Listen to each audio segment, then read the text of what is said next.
వైడే కాకుండా world wide hype ఉన్న movie కల్కి 2898 AD. బుజ్జి కానీ, ప్రమోషనల్ వీడియోస్ కానీ, ప్రమోషనల్ ఈవెంట్స్ కానీ, ఓవరాల్ ఇండియానే కాకుండా వరల్డ్లో కూడా డిఫరెంట్ ఈవెంట్స్ ప్రమోషన్ చేస్తున్నారు. వి ఆల్ నో ఇది ఒక mythology related sci-fi action film. So ఇంత డిఫరెంట్ జానర్కి అండ్ ఇండియాలో ఇలాంటి ఫిలింని ఇంతవరకు ఈ స్కేల్లో అయితే అటెంప్ట్ చేయలేదు. సో అలాంటి ఒక ఫిలింకి చాలా మార్కెటింగ్ అవసరం. సో అలా చాలా హైప్ బిల్డ్ అయింది, చాలా ఎక్స్పెక్టేషన్స్ ఉన్నాయి. And finally after so many postpones June 27th రోజు మూవీ రిలీజ్ అయింది.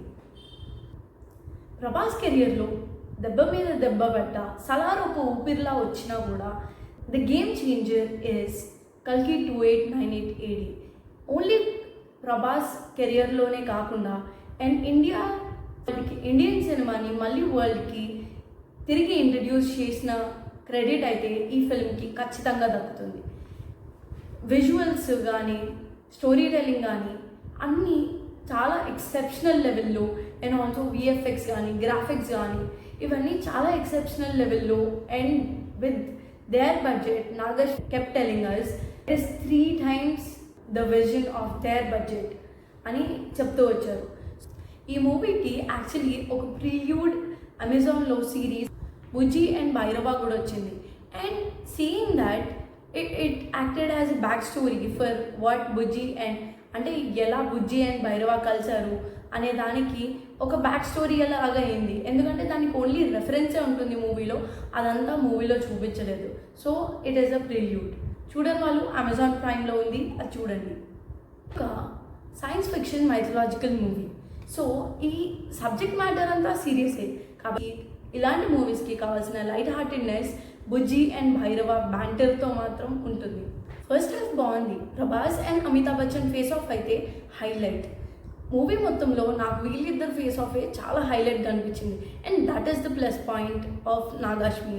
ఒక నార్మల్ బౌంటీ హంటర్ ఒక చిరంజీవితో ఎలా పోరాడతాడు, వాళ్ళిద్దరి మధ్యలో ఫేస్ ఆఫ్ ఉండి ఫైట్ ఉంటే ఎట్లుంటుంది అనేది బిలీవబుల్గా చూపించారనిపించింది నాకు. కల్కి 2898 AD ఎంత ఆ ఎరాకి ఎంత ట్రాన్స్పోర్ట్ చేస్తుందో మనని తెలియదు, కానీ అందరూ దుమ్ము ధూళి మాత్రమే ఉంటుంది ఫ్యూచర్లో అని మాత్రం ఫిక్స్ అయిపోయారు. మొన్న సల్లార్లోనేమో దుమ్మే చూసాం, ఇప్పుడు మాత్రం మట్టే చూస్తాం. మూవీలో క్యామియోస్ ఉన్నాయి, కానీ అంతకంటే చెప్తే స్పాయిలర్ అయిపోతుంది. And the cutest of all is Bujji. Last 30 minutes అయితే హైలైట్. అండ్ 30 minutes నెక్స్ట్ వాటి కోసం క్యూరియాసిటీ బిల్డ్ చేస్తుంది.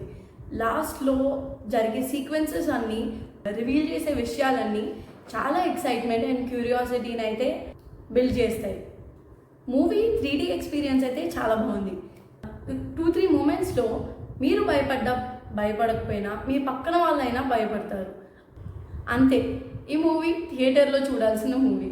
ఇంతకీ మీరు టికెట్స్ బుక్ చేసుకున్నారా? Anyways, welcome to the new universe, కల్కి సినిమాటిక్ యూనివర్స్. ఆ లాస్ట్ సీక్వెన్స్ అది చూసాక నా మైండ్లో చాలా థియరీస్ అయితే అనిపించాయి. అండ్ ఆల్సో అవన్నీ మూవీ OTTలో రిలీజ్ అయ్యాక డిస్కస్ చేద్దాం. వచ్చింది కదా పోయింది కదా అని కాకుండా కల్కి 2898 AD కొన్ని ఇయర్స్ అలా ఉండిపోతుంది. For more reviews subscribe to film Bharat.